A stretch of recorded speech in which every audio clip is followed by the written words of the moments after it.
So what's up, ladies and gentlemen? Welcome back to our YouTube channel. Again, Gentle One TV. So for today's video, again, another update about Medit. And ewan ko kung sino yung binanggit niya dito or sino yung some kind connected naman dito. So panoorin lang natin. So this video is from Kalingap TV. It has a title of Ha! Medit may pinangalanan babaeng hustler? Question mark. Kalingap Dan napaalma? Question mark ulit. Kalingap Rab latest vlog today. So, yan yung panonorin natin. So, this video is from Kalingap TV. Support nyo. Also, Kalingap Rab, support nyo rin. At syempre, our YouTube channel, Gentle One TV. Don't forget to like, comment, share, subscribe.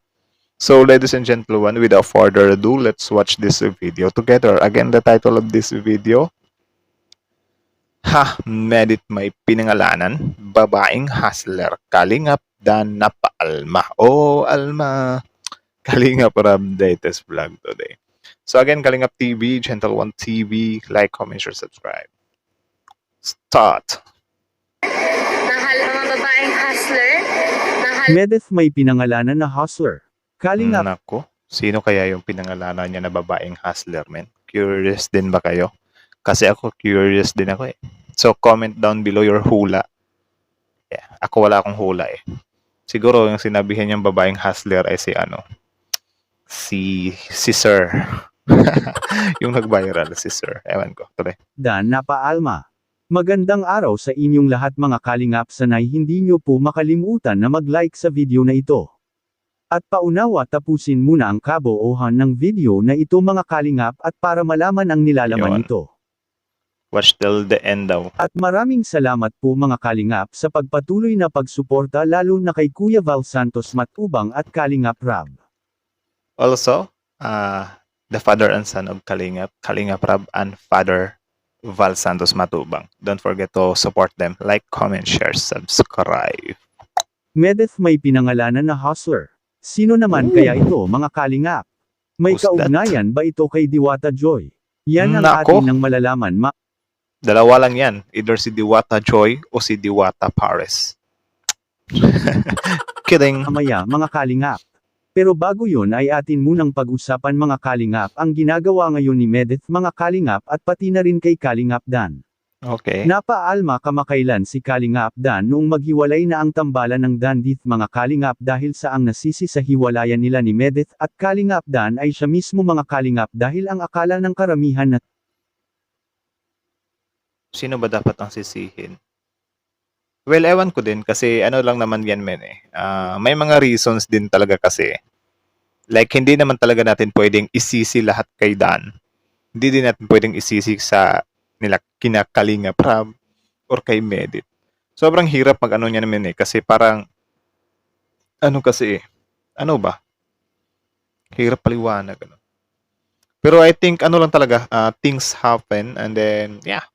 May mga ano talaga, may mga unexpected talaga na mangyayari sa buhay natin.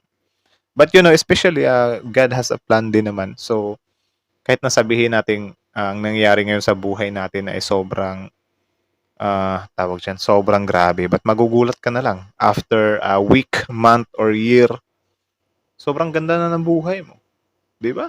May mga ganun. Hindi natin siya masasabing totally disaster talaga. It's just God has a plan. So, yeah, let's believe in God. Okay? Continue. si Medeth ay pinapaasa lang ito ni Kalingap Dan at hindi anya gusto ni Kalingap Dan si Medeth mga kalingap. Nako. Sino ba naman ang hindi magkakagusto sa isang magandang babae katulad ni Medeth mga kalingap? Tama, ang At ganda. hindi lang yun si Medeth ay may diskarte at napakasipag pa nito sa lahat ng mga ginagawa nito araw-araw ay talagang pinagsisikapan niya ito ng gusto mga kalingap. At nang dahil nga sa sunod-sunod na ginagawang live ni Medeth sa kanyang account mga kalingap ay nakapagsabi ang karamihan na napakasipag anya ni Medeth na makapag-live sa kanyang account mga kalingap. 'Di ba? Hardworking girl. Kaya pala, palagi pala siyang nagla-live. Kaya pala nung nag-post siya nung isang video natin, I think after nito or bago nito, ewan ko kung ano yung maunang upload ko. Sinabi ni Medit doon na parang ang dami niya na daw achievements tapos yun, parang deserve niya ng flower. 'Di ba? Taga saan ba to? Bigyan natin ng flower to, men. Which is tama naman po dahil hindi lang sa YouTube mga kalingap at pati na rin sa ibang account nito ay sunod-sunod talaga ang ginagawa nitong pagla-live. Ganon na lang kasipag si Medeth mga kalingap na humarap sa kamera simula nang ito'y umalis sa Team Kalingap ay si Medeth hindi na mapakali at palagi na lang itong naka-update sa mga sumusuporta nito mga kalingap. Nako, Para sa 'di ba? Ganun siya maka-appreciate sa mga sumusuporta pa rin sa kanya, men. So, yeah, sa mga sumusuporta kay Medit, good, good, good. mga hindi pa nakakaalam pa tungkol kay Medeth mga kalingap si Medeth ay hindi talaga niya gustong mananatili ito ng matagal kina Kalingap Rab mga kalingap at bakit? Dahil Bakit? noong siya pa ay nasa mga kamay pa nila Kalingap Rab ay limitado lang ang kanyang paggawa ng video at hindi ito pinapayagan na gagawa ng sarili nitong channel habang siya pa ay tinutulungan pa ni Kalingap Rab mga kalingap. So, okay lang naman yun. Understandable naman yun kasi syempre, since natulungan ka naman ng Kalingap, of course, kung yun yung rules nila, okay lang naman na sumunod, di ba? As a respect na lang din, di ba? Try. Kaya noong nalaman na ni Medeth na marami itong taga-subaybay at humahanga ay hindi ito nagdadalawang isip na aalis na lang at magsasarili na lang ito sa pag-vlog mga kalingap dahil malaki rin ang pangarap ni Medeth para sa kanyang pamilya mga kalingap. Ang maganda kasi kay Medeth mga kalingap ay hindi na ito naghintay na matutulungan siya ni Kalingap Rab at siya na talaga mismo ang gumagawa ng paraan mga kalingap upang mapadali ang lahat ng gustong maabot nito sa buhay mga kalingap. Di ba? Ganun naman talaga dapat eh. Kahit na si Medeth mga kalingap ay aminado ito sa kanyang sarili at nagpaparinig ito sa kanyang page mga kalingap na wala anyang mangyayari kung hindi mo ito susubukan. At ngayon na Actually, totoo naman yun. Di ba? Wala naman talaga. Wala ring mangyayari kung hindi mo susubukan ang Pipito Manaloto yun ah. Wala ring mangyayari kung hindi mo susubukan ang kay Pedro ay kay Pedro, ang kay Pipito ay Pipito.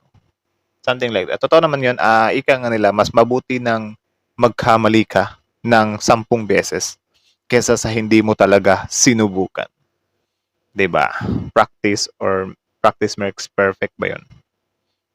nasubukan na ni Medeth ay napatunayan anya nito sa kanyang sarili na hindi siya nagkakamali sa kanyang ginagawang desisyon ngayon mga kalingap.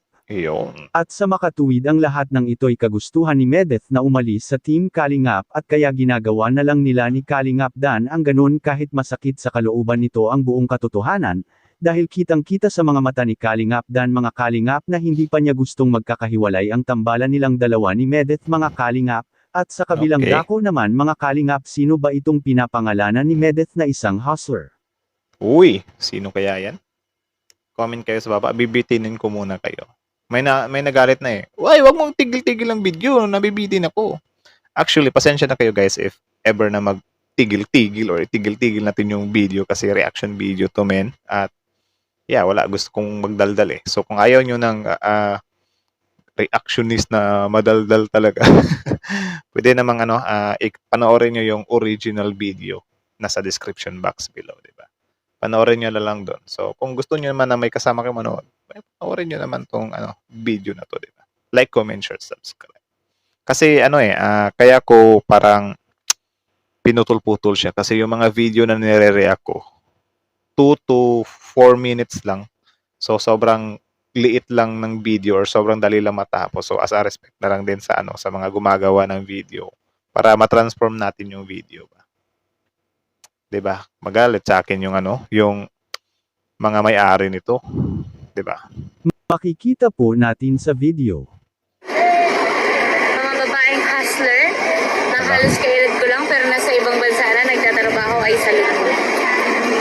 At especially yung mga wala pang sariling pamilya, no? Mas inuna yung family talaga. Inihalin tulad ni Medeth mga kalingap ang mga babaeng hustler sa kanyang sarili na nagsumikap sa buhay mga kalingap para makatulong sa pamilya.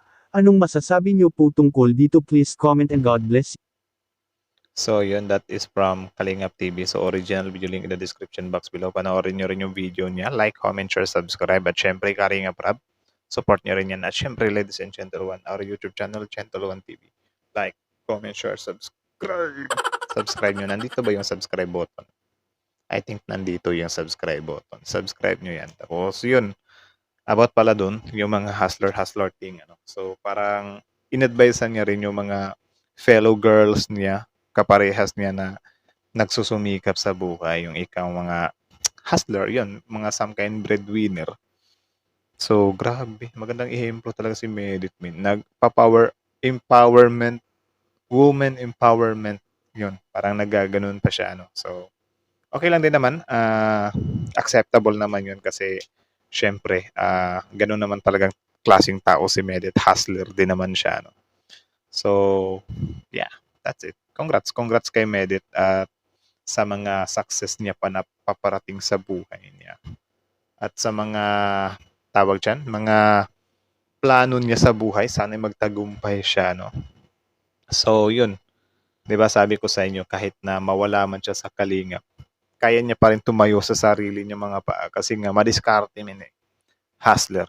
Yan yung advantage sa babae kapag ka hustler talaga sila. Hindi agad sumusuko. May iba, sumusuko agad sila kaya yun, parang hindi nila ma-feel yung takbo ng buhay nila. So yun, goods din yung sinabi ni ano dito na parang wala ring mangyayari kung hindi mo susubukan, di ba? Tama naman talaga yun. Kasi dito sa mundo, kailangan mo lang din naman talagang mag-risk ka sa buhay. 'Di ba? May kanya-kanya kasi tayong ano eh. Kanya-kanya tayong tawag diyan. Timeline ba? Basta something like that. And then if ever na dumating na sa'yo yung break na yan, i-grab mo. Kasi si God, kahit na may gustuhin ka man na mga bagay na gusto mong gawin, kung hindi talaga ipagkakalob ni God sa'yo yan, hindi mo yan makukuha. Siguro kung makuha mo man, babagsak or mag-fail lang din yan. So, yeah. Yan lang. Magtiwala lang talaga tayo sa sa plano ni God para sa atin. So again, kayo, ano masasabi niyo dito? Comment down below and then yun, pag-usapan natin yan sa comment section. So again, Kalingap TV, Gentle One TV, Kalingap Rab. Like, comment, share, subscribe. Ladies and Gentle One, thank you so much. Thank you so much for watching. Also, I forgot. Don't forget to support Medit. Subscribe niyo yung YouTube channel niya, men. So, yeah, palakihin natin si Medit. Ibigay natin sa kanya yung silver button na para sa kanya. Kahit ako wag na. Kahit wag nyo na akong i-subscribe, si Medit na lang. So, that's it. Thank you so much for watching. Again, ladies and Gentle One TV is out.